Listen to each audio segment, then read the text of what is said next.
Hello नमस्कार दोस्तों। कैसे हैं आप सभी। चलिए आज की क्लास को शुरू करते हैं। आज हमारी ये इस चैप्टर की लास्ट क्लास होने वाली है। आज हम अपने चैप्टर को ख़त्म कर देंगे। इसमें ये 7th लेक्चर है शायद, है ना। 6th या 7th, 6th होगा या 7th होगा, ठीक है।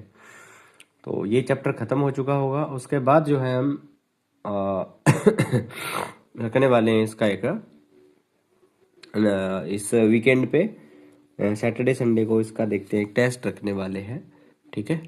और फिर हम जो है ये एक दिन का गैप रखेंगे बीच में, उसके बाद सेकंड चैप्टर जो है स्टार्ट कर देंगे, ठीक है। चलिए, तो हमने कल परिमेय संख्याओं की बात करके और यहाँ पे छोड़ दिया था, बस ये इन्फॉर्मेशन के लिए था। आज जो हम एक्सरसाइज करेंगे वो करेंगे 1.2 प्रश्नावली 1.2, ठीक है। 1.2 और इसके अंदर टोटल 3 क्वेश्चंस हैं और 3 क्वेश्चंस जो है वो पूरे जो मैंने एग्जांपल्स करवाए हैं 2-3 आपको सेम डिट्टो वही हैं। तो पहला सॉरी एग्जांपल क्या है, क्वेश्चन नंबर 1 क्या है। क्वेश्चन नंबर जो 1 है वो है कि सिद्ध कीजिए कि prove the root 5 is irrational number, एक अपरिमेय संख्या है। सिद्ध कीजिए कि अंडर रूट 5 एक अपरिमेय संख्या है, ठीक है। ये सिद्ध करना है। तो सिद्ध करने के लिए वही कल मैंने आपको अच्छे से इसको समझा दिया था और मैंने कुछ स्टेप्स आपको बताए थे, बस उन्हीं स्टेप्स को फॉलो करके आप इसका आंसर जो है निकाल सकते हो, ठीक है। सबसे पहले क्या करना है, हम इसका आंसर लिखेंगे। लेट्स सपोज, माना लेट्स सपोज रूट 5 एक परिमेय संख्या है। सिद्ध क्या करनी है, परिमेय मानेंगे, क्या परिमेय संख्या मान लेते हैं कि ये एक परिमेय संख्या है। अगर ये परिमेय संख्या है तो क्या इसको मैं a बटा बी की फॉर्म में लिख सकता हूँ, a बटा बी के रूप में लिख सकता हूँ, ठीक है, या p बटा क्यू के फॉर्म में लिख सकते हैं, ठीक है। और यहाँ पे जो b है वो 0 के इक्वल नहीं होगा अगर परिमेय है तो क्योंकि a और b दोनों को प्राइम होंगे, यानी भाज्य संख्याएं होंगी।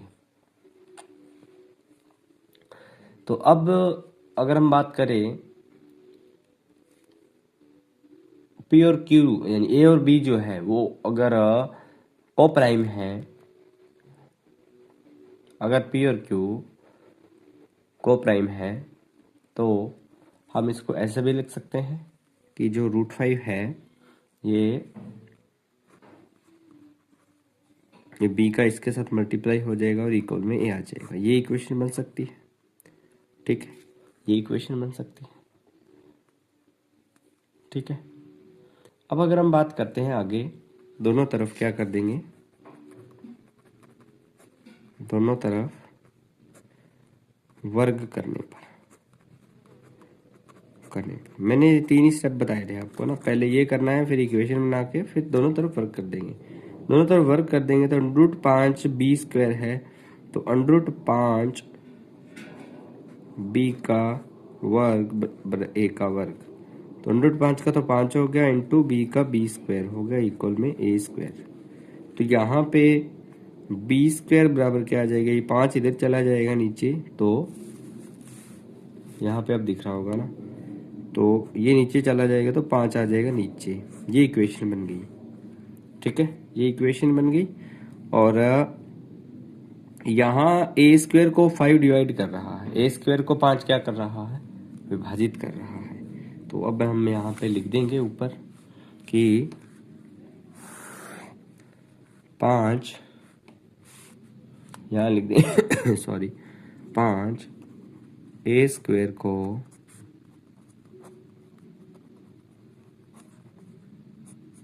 विभाजित करता है तो 5 ए को भी विभाजित करेगा। ठीक है, ए को भी विभाजित करेगा। अगर ये ए को भी विभाजित करेगा तो जो प्रमेय थी हमने वो लगा देंगे। और प्रमेय क्या थी कि फिर मान लेंगे कि माना जो जो ए है, ए ये 5c के इक्वल होगा। ये इक्वेशन आपको माननी है। ठीक है, और ये ए की वैल्यू, ये ए की वैल्यू इक्वेशन कौन सी, यहाँ पे इक्वेशन नंबर, इसको 1 मान लेते हैं इक्वेशन नंबर। ठीक है, इस इक्वेशन में वैल्यू क्या कर देंगे, पुट कर देंगे। इक्वेशन नंबर 1 है ये, इक्वेशन 1 में पुट या रखने पर। ठीक है, क्या होगा पुट करेंगे तो ए की वैल्यू या ए का मान जो है वैल्यू पुट कर देंगे इस वाले में। तो इक्वेशन क्या है, इक्वेशन है 5b² equals to a²। a² की जगह पे 5c रख दो और इसका स्क्वायर हो जाएगा, क्योंकि यहाँ पे स्क्वायर है तो इसमें हो जाएगा। अब क्या करेंगे, 5b² इक्वल 5 का स्क्वायर 25c²। ये 5 से कट जाएगा 5 बार, तो b² की वैल्यू क्या आ गई, c², 5c²। और यहाँ से c² की वैल्यू आ जाएगी b² डिवाइड बाई 5। ये इक्वेशन बन गई। तो यहाँ पर 5 जो है b² को डिवाइड कर रहा है, तो यहाँ लिख देंगे 5 b² को विभाजित करता है तो 5 b को भी विभाजित करेगा, b को भी विभाजित करेगा, b को भी तो डिवाइड करेगा, और b को डिवाइड करेगा तो आता है √5 एक अपरिमेय संख्या होगी। अपरिमेय संख्या होगी, क्यों होगी, क्योंकि अगर 5 ए और बी, a² एक और बी दोनों को विभाजित कर रहा है 5, तो उसके तो एक से ज्यादा गुणनखंड नहीं बन सकते। अकेला 5 ही उभयनिष्ठ गुणनखंड है दोनों में। देखिए यहाँ पर भी 5 है उभयनिष्ठ गुणनखंड, और यहाँ पर भी जो है इक्वेशन में भी यहाँ पे देखिए 5 जो है गुणनखंड है। तो इन दोनों में कॉमन जो गुणनखंड आया यानी कि वो 5 आया। तो हम लिख देंगे यहाँ पे कि ए और बी में जो है 5 एक उभयनिष्ठ गुणनखंड एक अकेलेता है, एक इसके अलावा कोई गुणनखंड जो है वो नहीं है, इसलिए √5 एक अपरिमेय संख्या होगी। ठीक है, तो ये होपफुली आपको जो अच्छे से समझ आ गया होगा। अब हम आगे चलते हैं और नेक्स्ट क्वेश्चन लेते हैं। ठीक है, तो एक्सरसाइज का एग्जांपल नंबर यहाँ पे लेता हूं मैं।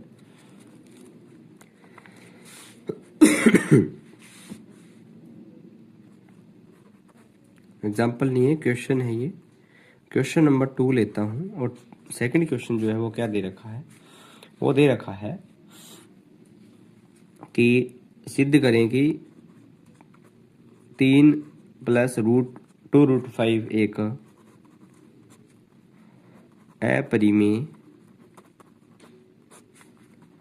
अपरिमेय संख्या है। इसको आप अच्छे से समझ लीजिएगा। ठीक है, और उसके बाद जो है आपको कोई भी दिक्कत जो है आने वाली नहीं है किसी भी क्वेश्चंस के अंदर। ठीक है, सबसे पहले हमें क्या करना होता है, स्टेप सबसे पहले हमें इसको मानना होता है कि ये एक परिमेय संख्या है। तो आंसर क्या लिखेंगे क्वेश्चन का, आंसर इज माना लेट्स सपोज 3 + 2√5 एक परिमेय संख्या है। परिमेय संख्या है, ठीक है, मान लिया। तो क्या होगा, तो 3 + 2√5 जो है ये p/q के रूप में लिखा जा सकता है। कि परिमेय संख्या क्या होती है, p/q के रूप में लिखी जा सकती है, और यहाँ जो है q 0 के इक्वल नहीं हो सकता। ठीक है, यहाँ से ये चीज समझ में आ गई आपको। अब अगर इसको मैं p बटा क्यू के रूप में या a बटा b के रूप में लिख सकता हूँ, तो हमें पता होना चाहिए, तो 3 प्लस 2√5 है, इसको मैं a बटा b के रूप में भी लिख सकता हूँ। ठीक है, अगर मैं इसको a बटा b के फॉर्म में लिख सकता हूँ, तो मैं इसका थोड़ा सा चेंजमेंट करना पड़ेगा कि 2√5 जो है ये यहीं रखेंगे, इस 3 को उधर ले जाएंगे तो a बटा b -3, और ये 2 भी उधर चला जाएगा, तो इसको थोड़ा सा सॉल्व कर देंगे ना, तो यहाँ √5 आ जाएगा, और इसको थोड़ा सा सॉल्व करेंगे a-3b हो जाएगा, और नीचे में ये 2 नीचे आ जाएगा और b नीचे था ही। मैं इसको थोड़ा सा सॉल्व कर दिया, ये आपको सॉल्व करना आना चाहिए ना, तभी आप जो है इसको अच्छे से समझ पाएंगे। उसको सॉल्व कैसे करते हैं, देख, मैंने a बटा b था माइनस, इस 3 के नीचे भी 1 है तो मैंने 3 के नीचे 1 मान लिया, और b का 1 से गुणा कर दिया, b एकम b, और 1 a का 1 से कर दिया a आ गया, माइनस का माइनस आ गया, b का 3 से कर दिया 3b आ गया। इस लिए जो है इसका ऐसा रूप बन गया, ये 2 यहाँ पे आ गया बस। ठीक है, तो ये √5 के इक्वल बना लेना है। ठीक है, जैसे √5 के इक्वल आप बना लोगे, तो उसके बाद जो है यहाँ पे क्या करोगे, इसके बाद आप जो है यहाँ पे देखिए, यहाँ पे ऊपर 3 है और नीचे 2 है, ये दोनों पूर्णांक है। ठीक है, ये पूर्णांक है तो ये एक परिमेय संख्या मान लेते हैं, और अगर यहाँ पे पूर्णांक है तो ये एक परिमेय संख्या है। मैं यहाँ पे लिखूंगा अभी a तथा b पूर्णांक है, और 2, 3 भी पूर्णांक है, 2 और 3 भी पूर्णांक है। जब पूर्णांक होता है तो संख्या परिमेय है, संख्या परिमेय होती है, लेकिन दूसरी साइड √5 एक अपरिमेय है, अपरिमेय संख्या है, अपरिमेय संख्या है, अपरिमेय संख्या, तो जो कि बिल्कुल भी सत्य नहीं है, बिल्कुल भी सत्य नहीं है। इसलिए अगर ये कथन गलत हुआ तो हम बोलेंगे, तो अतः 3 प्लस 2√5 भी एक अपरिमेय संख्या है। और जो हमने सोचा था कि 3 प्लस 2 परिमेय है, तो वो हमारा कथन गलत निकला, इसलिए हम इसको लिख देंगे कि 3 प्लस 2√5 एक अपरिमेय संख्या है। ठीक है, तो यहाँ पे जो हमारा क्वेश्चन है वो यहाँ समाप्त होता है। उसके बाद हमारे छोटे छोटे 3 क्वेश्चन और हैं एक ही क्वेश्चन के अंदर, उनको हम करते हैं। ठीक है, चलिए, तो यहाँ लेता हूँ मैं इसको। अब क्वेश्चन नंबर 3 है, और तीसरे क्वेश्चन का फर्स्ट पॉइंट क्या है, फर्स्ट पॉइंट जो दे रखा है वो दे रखा है 1/√2। सारी वैरायटी आ गई इसमें ना, 1/√2, ये भी तो एक अपरिमेय संख्या है, लेकिन इसको हमें सिद्ध करना है कि ये एक अपरिमेय संख्या है। सिद्ध कैसे करेंगे, वही है, आंसर लिखेंगे इसका, माना 1/√2 एक, जो मैं लिख रहा हूँ वैसे के वैसे ही आपको एग्जाम में छापना है, बस एक परिमेय संख्या है। ठीक है, तभी आपको पूरे मार्क्स मिलेंगे। माना कि 1/√2 एक अपरिमेय परिमेय संख्या है। अगर ये परिमेय संख्या है तो इसको मैं ऐसे भी लिख सकता हूँ, इसको मैं ऐसे लिख सकता हूँ ना, 1/√2 बराबर a/b और b जो है यहाँ पे 0 के इक्वल नहीं होना चाहिए। इसको मैं ऐसे लिख सकता हूँ a/b के फॉर्म में। जी बिल्कुल सर, लिख सकते हैं। अब इसका मैं क्रॉस मल्टीप्लाई कर देता हूँ, ये तो b बराबर क्या आ जाएगा, b बराबर a√2, a√2 आ गया, ये इक्वेशन बन जाएगी a√2। अब इतना आने के बाद में क्या करेंगे, हमें दोनों तरफ क्या करना पड़ेगा, स्क्वायर करना पड़ेगा। तो दोनों तरफ क्या कर देंगे, वर्ग कर देंगे। तो दोनों पक्षों में वर्ग यानी स्क्वायर करने पे क्या होगा देखते हैं। इक्वेशन क्या थी, b is equals to a root two, square करने पे बन गई b square is equals to a square into two, क्यों रूट टू का स्क्वायर क्या होता है 2, रूट टू का स्क्वायर होता है 2, ये बन गई। अब इस 2 को नीचे ले आता हूं तो ए स्क्वायर इज इक्वल्स टू क्या आ जाएगा बी स्क्वायर अपॉन 2, ठीक है, बी स्क्वायर अपॉन 2 आ गया। तो यहाँ पे जो 2 है ये बी स्क्वायर को क्या कर रहा है, विभाजित कर रहा है, विभाजित कर रहा है, तो 2b को भी विभाजित करेगा, b को भी विभाजित करेगा। कोई भी संख्या अगर किसी के स्क्वायर को विभाजित कर रही है तो वो संख्या को भी विभाजित करेगी, ये एक नियम होता है, आपको याद रखना है। अगर ये इसको विभाजित कर रहा है तो अब हम क्या करेंगे, अब हम ऐसा भी तो मान सकते हैं कि जो b है वो 2c के इक्वल है, ठीक है, b जो 2c के इक्वल है। अब इस b का मान उठा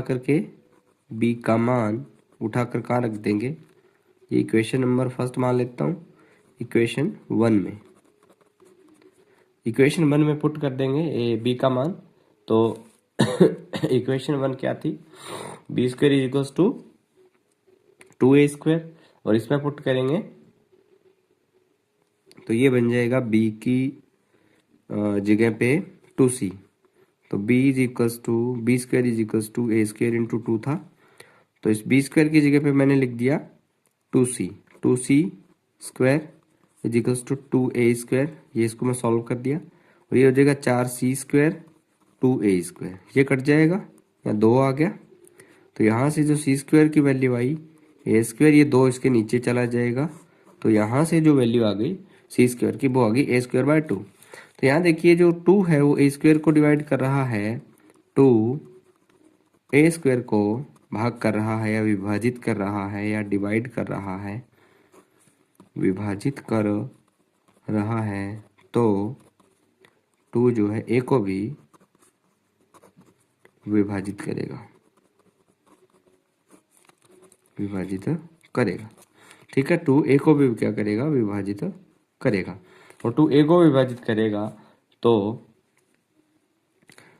हम मानेंगे कि संख्या जो 1/√2 है, अतः 1/√2 एक अपरिमेय संख्या है। अपरिमेय संख्या क्यों हुई, क्योंकि इन दोनों के अंदर जो विनिष्ट गुणनखंड आ रहा है वो 2 ही है अकेला, क्योंकि 2 से ज्यादा गुणनखंड आते हैं तभी वो संख्या क्या होती है, परिमेय संख्या होती है।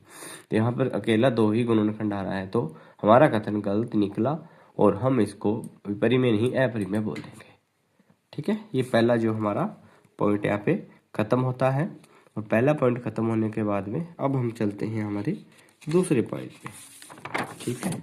चलिए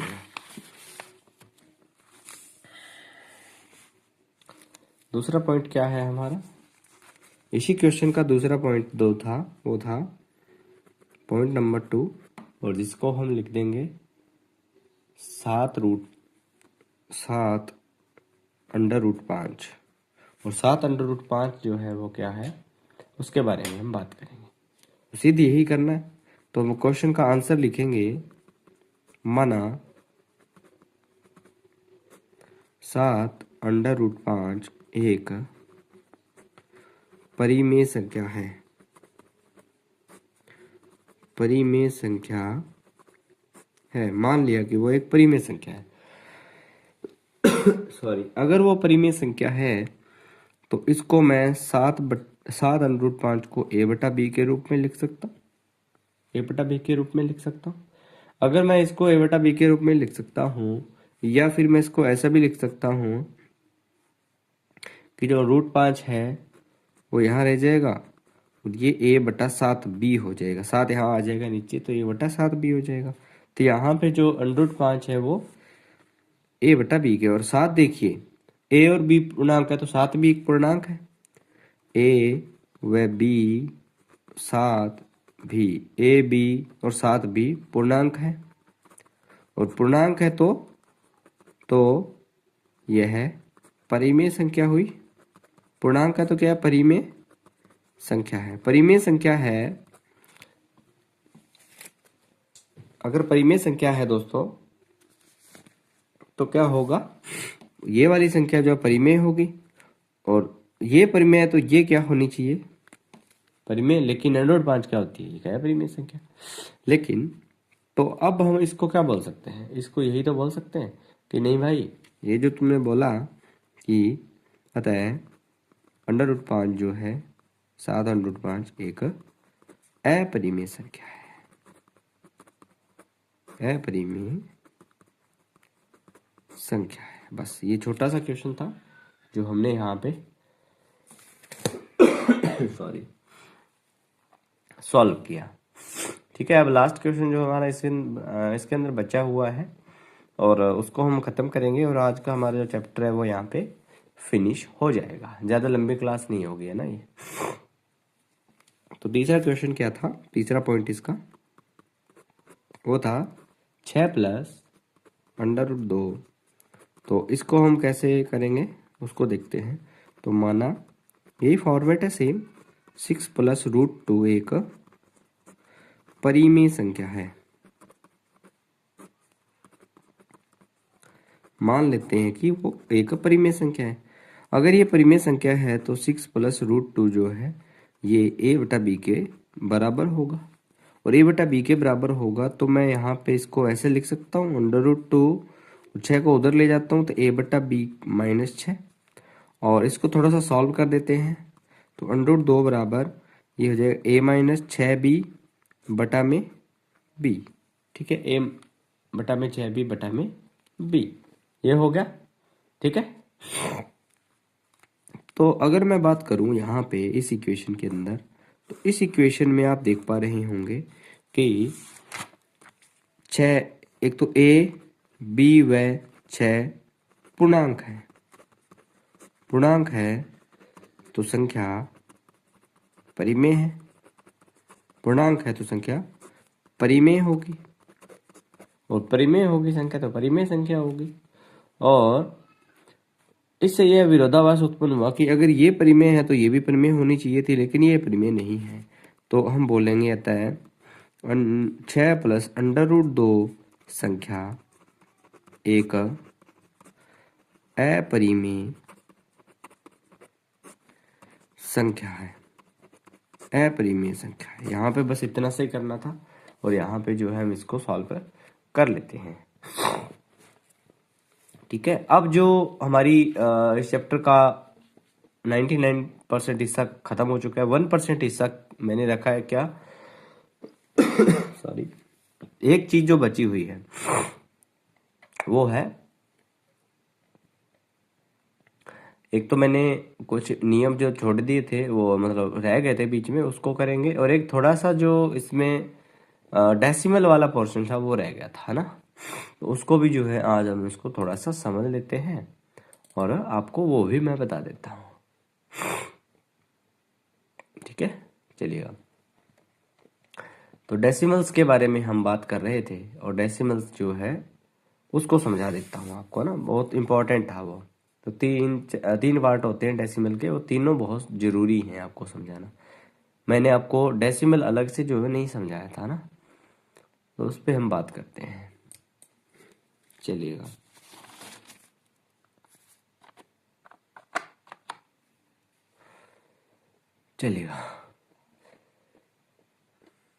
डेसिमल की बात करते हैं। तो डेसिमल्स जो होते हैं वो 3 टाइप के होते हैं। वैसे मैंने डेसिमल के शायद आपको बता दिया था ना, हाँ बता दिया था। ठीक है ठीक है, मैंने डेसिमल्स के बारे में बता दिया था अलग से कि डेसिमल्स क्या होते हैं।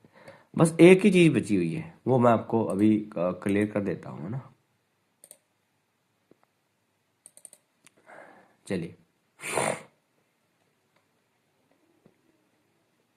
कुछ वास्तविक संख्याएं जो थी आपके चैप्टर, उसके कुछ रूल रह गए थे ना कुछ, वो आपको बताना बहुत ज़रूरी है ना। संवर्त नियम हो गए, कर्म विनिमय नियम हो गए, साहचर्य गुण हो गया, वितरण गुण हो गया, वो कुछ नियम रह गए थे, थोड़ा सा मैं आपको क्लियर कर देता हूँ, फिर आप जो है वहां पे चलेंगे। तो वास्तविक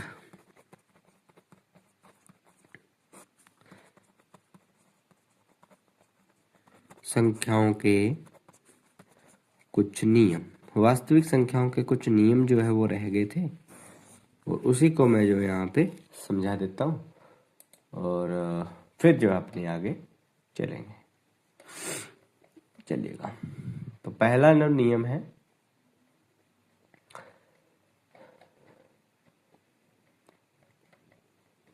बात करते हैं उस पे।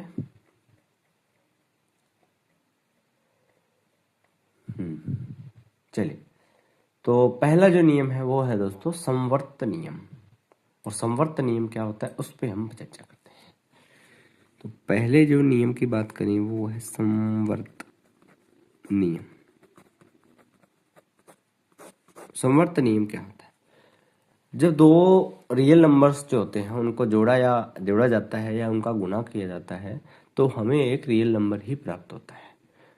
ठीक है, जब कोई भी दो रियल नंबर्स को जोड़ा या मल्टीप्लाई किया जाता है तो हमें एक हमें क्या होता है, एक रियल नंबर ही प्राप्त होता है। तो इसमें हम लिखेंगे जब किन्हीं या किसी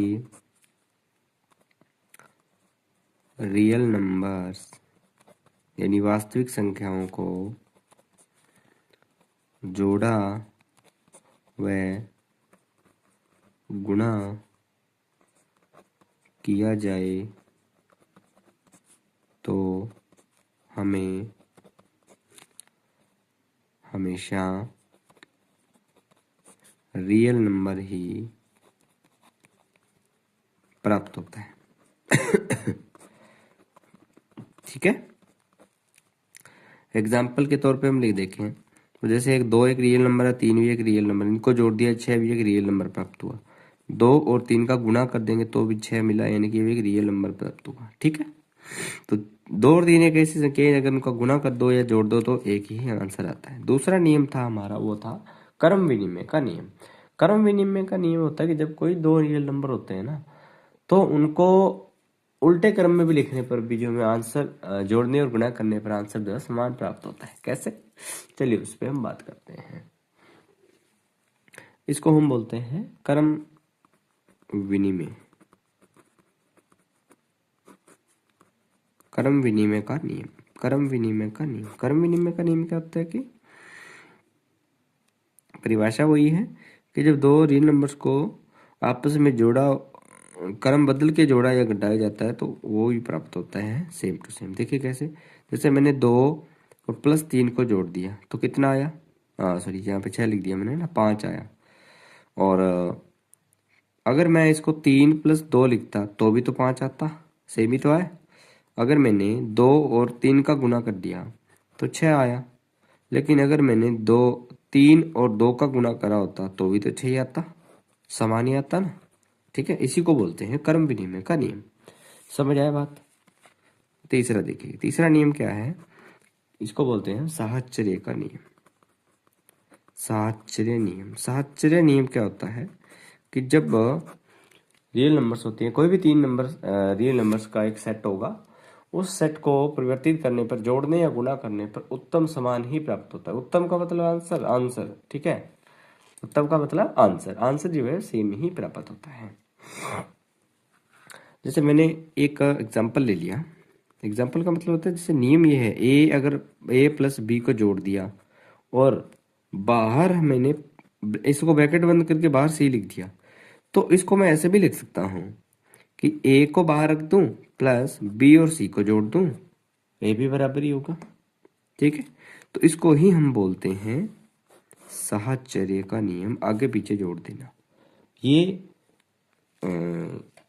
गुणा में भी होता है और इसमें जोड़ में भी होता है। ठीक है, गुणा में कैसे था, अगर मैंने ऐसे लिख दिया a × b ब्रैकेट लगा दिया गुणा c, तो a × b ब्रैकेट c भी क्या है, इक्वल होगा, एक ही बात होती है ये। ठीक है, दोनों के दोनों। उसके बाद जो चौथा और लास्ट जो नियम होता है उसको हम बोलते हैं वितरण का नियम। वितरण का नियम क्या होता है? इसको हम बोलते हैं बांटना, वितरण का वितरित कर देना, ठीक है। गुणा या घटाव का वितरण जब हम करते हैं, योग, गुणा का योग या घटाव का वितरण। जैसे मैंने बोला ए बाहर रख दिया और अंदर रख दिया मैंने बी प्लस सी, ये सेट होता है। एक जोड़ दिया, दो संख्याओं को जोड़ के तीसरी का गुणा कर देंगे, तो इसको मैं ऐसे लिख सकता हूँ, ये समान रूप से इसमें वितरित हो जाएगी। ए को बी के साथ गुणा करना पड़ेगा, ए बी, फिर प्लस है तो प्लस लगा देंगे, फिर ए का बी सी के साथ और करना पड़ेगा, ए सी। ये होता है। तो ये ए जो है ना वो समान रूप से वितरित हो जाएगा इन दोनों में, इसलिए इसको वितरण का नियम कहते हैं। होपफुली आप जो इस नियम को समझ चुके होंगे, ठीक है।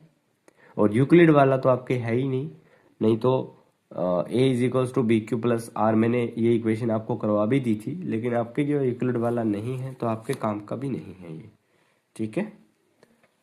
तो ये था आज का लेक्चर और होपफुली आप अच्छे से समझ पाए। ये आज हम ख़त्म कर चुके हैं अपने चैप्टर को। कल मैं इसके क्वेश्चंस जो है ख़त्म कर दूंगा, मतलब क्वेश्चंस जो है आपको बता दूंगा, और एक्स्ट्रा क्वेश्चंस और जो नहीं एग्ज़ाम में आने वाले हैं वो भी बता दूंगा। आने वाले एग्ज़ाम में कौन कौन से वो भी मैं आपको बता दूंगा, ठीक है। तो ये जो है आपका यहाँ पे ख़त्म होता है। कल हम मिलते हैं दोस्तों और बात करते हैं। Thank you.